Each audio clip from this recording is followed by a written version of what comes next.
There's another battle in the misinformation wars, renewable energy. False and misleading information about wind and solar is fueling opposition to projects across rural America. Julia Simon reports. Jeremy Kitson's a high school science teacher in Wert County, Ohio. Lots of farmland, soy, corn, some wheat, and about 10 miles away, wind turbines.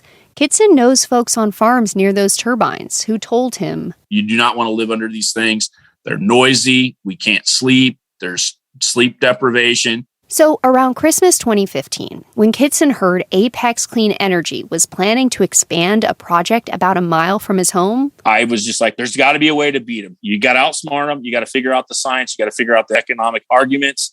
You got to figure out what they're going to say and figure out how to counter it. Kitson ran a Facebook group, which has grown to more than 770 followers. On the page, there are dozens of posts with false, partly false, and misleading information about renewable energy. Eventually, because of new state regulations that made it more difficult to locate turbines, which Kitson's group supported, Apex bowed out of the project. Last fall, a group of researchers published a paper looking at the Facebook posts of Kitson's group and another large anti-wind group in Ohio that successfully stopped wind development.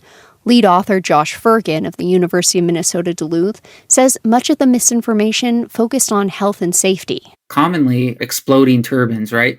Turbines falling down, crashing on roads. He says these incidents happen, but they're rare. They usually occur once, but what these Facebook groups do is they'll clip that picture of the spinning, burning turbine and repost it so it looks like it's constantly and perpetually happen, that these things are exploding in the sky. Kitson says he knows these incidents don't happen a lot, but I do that just to try to show people what's possible.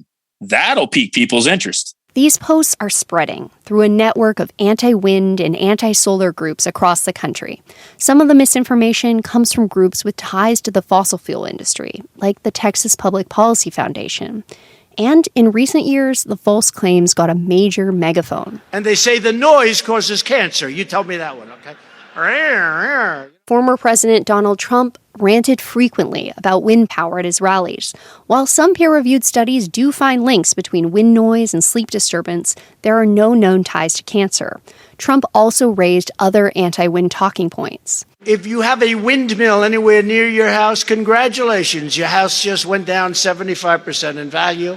Whether it's physics, health, or economics, Sarah Mills at University of Michigan says false and misleading information can now get mixed up in the decision-making about where to locate renewable energy or whether to have the projects at all. In about half of states, she says, regulations of rural utility-scale solar and wind happen on the local level. These local officials are not necessarily experts in energy. And so when you have people coming and stating things as facts, like, it's difficult. Like, they're certainly making decisions based on what they're hearing. Last year, a Department of Energy study found that setback regulations now represent the single greatest barrier for locating wind projects in the U.S. They limit how close wind turbines can be to buildings, and Mills says that makes sense to reduce noise and moving shadows. But misinformation can fuel restrictions that are more stringent than needed, she says, and sometimes act as outright bans on renewable energy. In October, a law went into effect in Ohio, giving counties the ability to make exclusion zones with no wind and solar projects. Kitson, the science teacher, testified in support of them, with the argument that turbines negatively affect property values. He referenced a study by Ben Hohen at the Lawrence Berkeley National Laboratory, but Hohen says Kitson got his statistics wrong.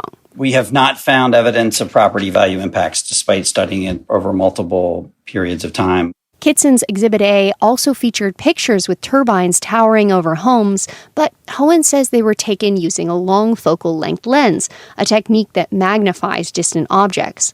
Davi Wilson with Apex Clean Energy says across the U.S., her company is finding that in a climate of misinformation, community engagement is increasingly difficult. I think for a long time, and maybe still in some places, developers thought, well, we just need to give better information. We just need to give more information. And it's like, it's so not about that at all. It's about who you trust. And if anybody's going to believe you, if you're a company. 60% of U.S. electricity still comes from fossil fuels.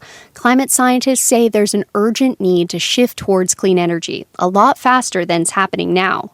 Michigan researcher Mills says policymakers need to be paying close attention to these rural conflicts over wind and solar farms and the role of misinformation. At the end of the day, if local governments are not setting rules that allow for the infrastructure to be sited, those policies cannot be achieved. Meanwhile, this year, 2 more states, Washington and Kansas, have proposed bills that would limit rural wind and solar.